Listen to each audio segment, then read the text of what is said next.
large shepherd with me that wants to play. You go over there. Go over there. All right. Marilyn, and Hang on 1 second. I just yep, want to that's hang fine. on.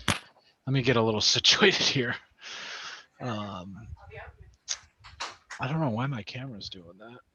Don't worry about it. Yeah, it's just weird. We're supposed to be on camera as town staff, so Sorry, I'm not overly concerned about it because I'm having technical difficulties. My camera says it's on. Technical difficulties. We'll get through this, and I hear we're going live very shortly. So yay! So thank you. I just wanted to put the German Shepherd outside, who thinks it's frisbee time right now. So. All right, with everybody here, I am going to open up the meeting. Good evening. I am Marilyn McDonald, Chair of Bridgewater Conservation. With me, I have Harry Bailey, Vice Chair, Eileen Prisco, and not here this evening is member Wendy Smith. We have Town Planner Steve Slobo, and we have Nicole.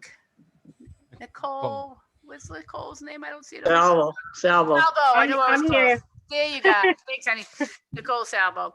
We have a short agenda. Yay. So we'll get right into it as soon as I read, for hopefully not too much longer, Bridgewater Conservation Commission pursuant to Governor Baker's March 12, 2020 order superseding certain provisions of the open meeting law.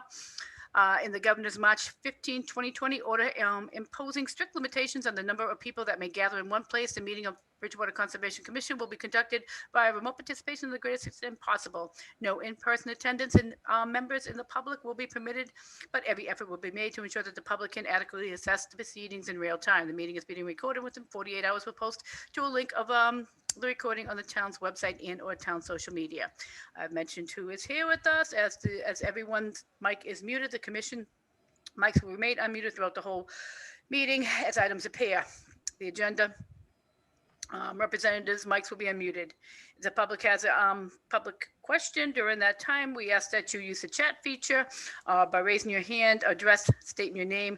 The chair, in this case, it's who's ever really running this, Nicole or Steve, sees who's calling at that time. Raise your hand, and again, please do state your name and record, and we'll take on your questions. Thank you. And just very quickly, anybody that hasn't been to a Bridgewater Conservation Commission meeting, just to let you know how they do prevail. We have jurisdiction within the 100-foot of the wetlands. We are governed by both rules and regulations of state and local bylaws to ensure that there's minimal impact to any wetlands for any filing within that jurisdiction and to ensure the project meets the performance standards. Town of Bridgewater does, for the record, have a 25-foot no-touch bylaw. The applicant presents, the board and the agents then have the opportunity to ask questions. After that, we open up the discussion to the public. We do ask that you approach and direct all questions through the chair. We ask that you respect everybody in the room. We are here for the applicant, the abutter, and most of all, the wetlands. We ask that you keep it to a minimum of 3 minutes so we can keep meetings rolling, and the chair, vice chair, does keep a little eye on that clock. We either do two things. We either close a meeting or we'll continue a meeting. If we close a meeting, it means that we have 21 days to render our decision. Once we render our decision, there is a 10 business day appeal period that can be done before the order of conditions is valid with Mass DEP. That being said, I'm going to get right into the agenda. We have a notice of intent, no old business. Okay, and we have a notice of intent on the new business. Right away, Blue Star Memorial Highway, Route 495 and Elm Street. Please see application filing for map and lot numbers. Applicant Kevin O'Brien, Representative Adam Rosenblatt of VHB, DEP file number SC 116-1503. So it looks like, Nicole, I have the newspaper filing that was in my packet. Notice of public hearing, Conservation Commission, Bridgewater, Massachusetts. In accordance with the Massachusetts General Laws, Chapter 131, Section 40, in the town of Bridgewater, local bylaw, and the Bridgewater Conservation Commission will hold a public hearing held virtual meeting over Zoom. A link in the instructions to the participants in the meeting will follow and be posted on the calendar of the town's website at www.bridgewatermass.org. A recording of the meeting will also be posted to the town's website within 48 hours after the meeting. The hearing is a notice of intent filed by Massachusetts Electric Company, MEC, New England Power Company, NEP. The applicant proposes to perform subsurface geotechnical soil borings, investigations along the V5, U6, and S8 115 kV transmission lines within the utility right away. Property is owned by multiple owners. See parcel list and is located at the V5, U6, and S8 transmissions lines right away on Route 24 to the Bridgewater substation, Bridgewater, Mass. See parcels listed below. I have the parcels.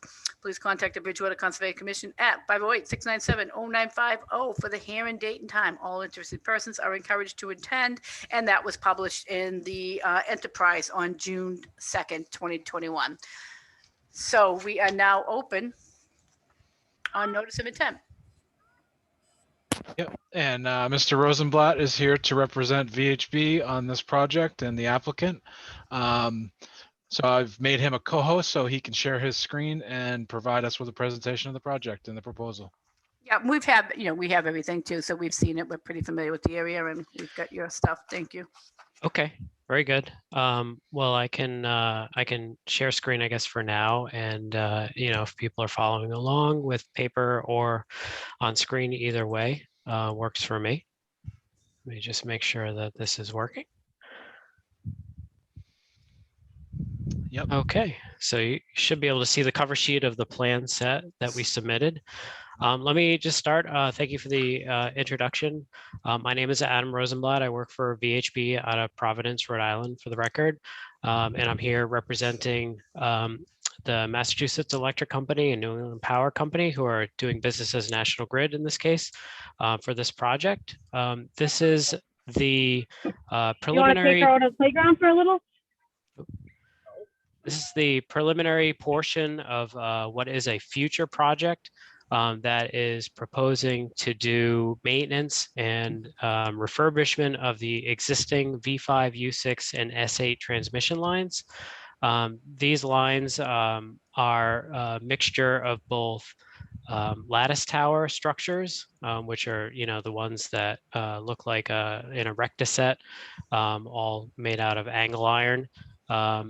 And then the S8 circuit is on a 2-pole, what we call H-frame structure. So that kind of, well, it looks like 2 poles with a crossbar arm in the middle, makes it look like a letter H.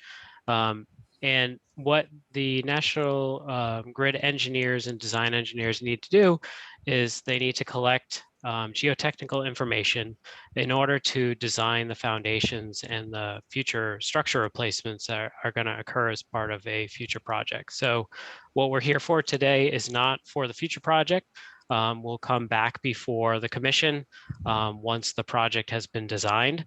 And we'll have a separate NOI filing, for all of the construction associated work for the refurbishment of the lines themselves. So what we're here for today is basically just for the geotechnical borings, which is the preliminary step to get that information necessary for the design engineers to move forward with designing the project.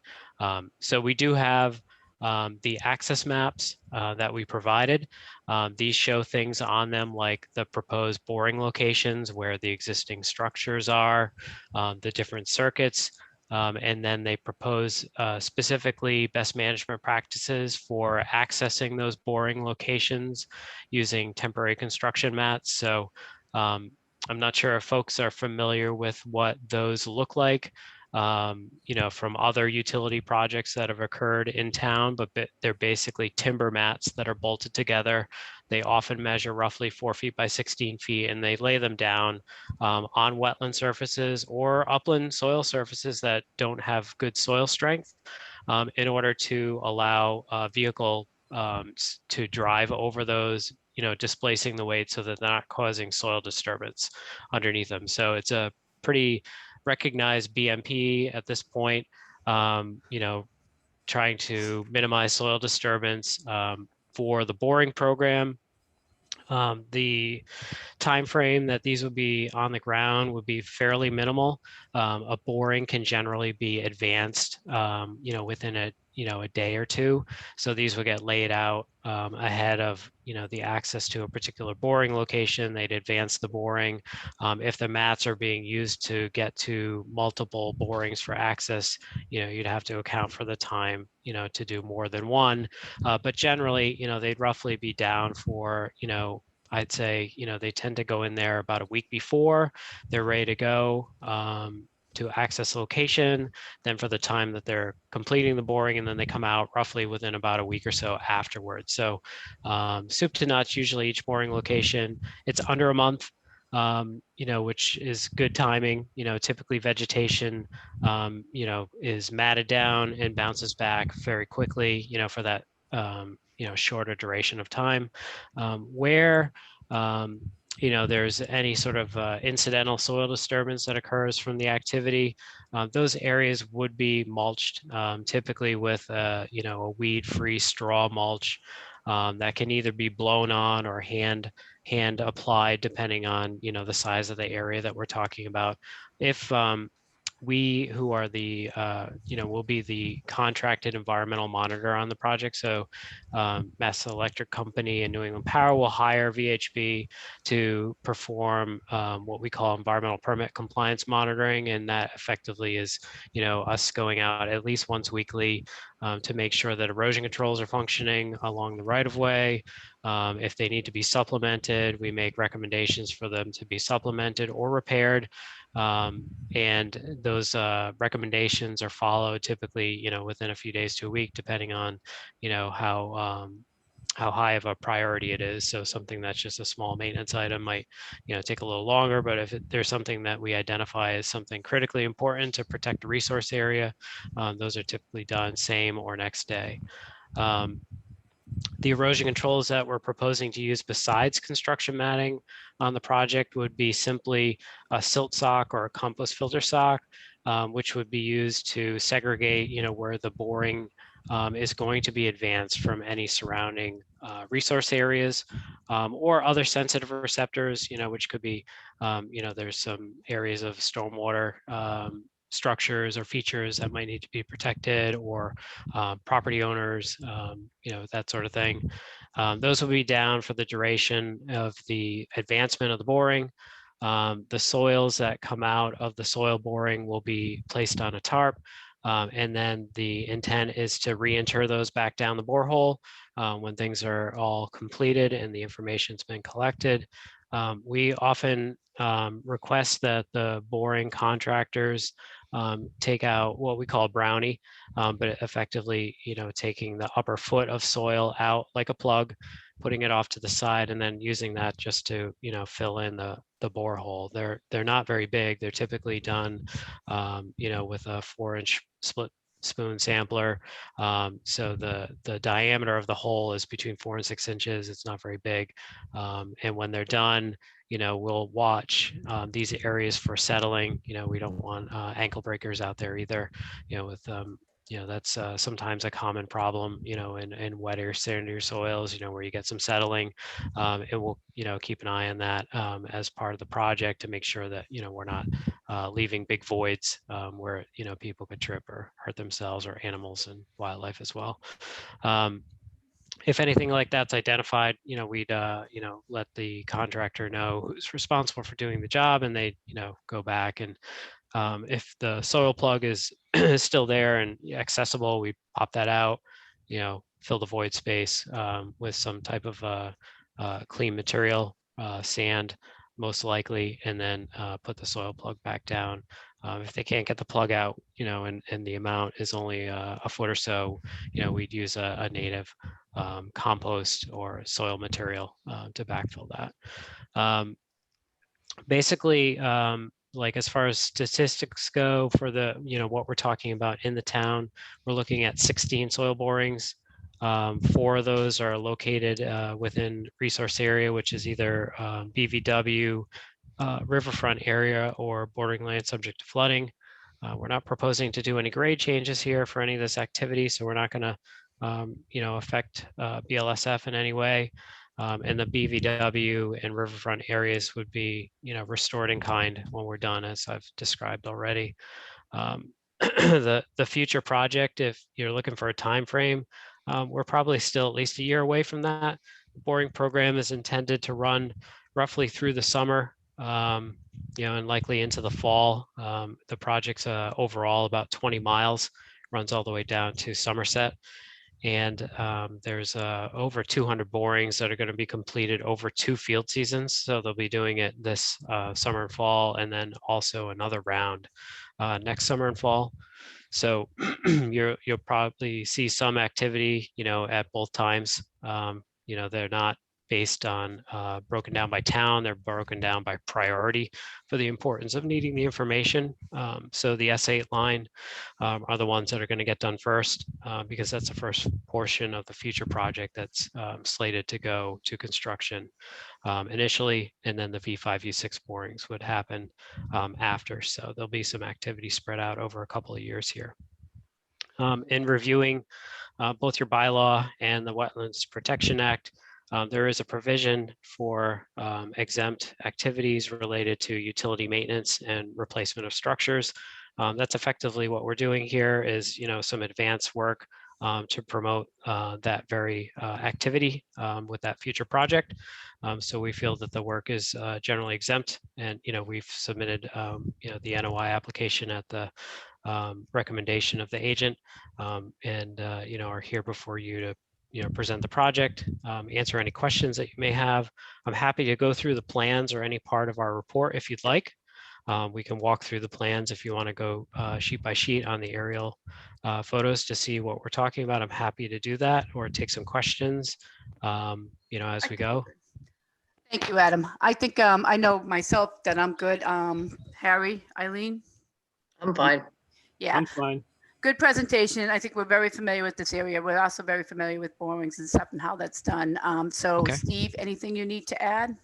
No, this is just an item that I wanted to bring in front of the commission because, this is sort of my bread and butter from previously in my career. I did a lot of linear projects like this.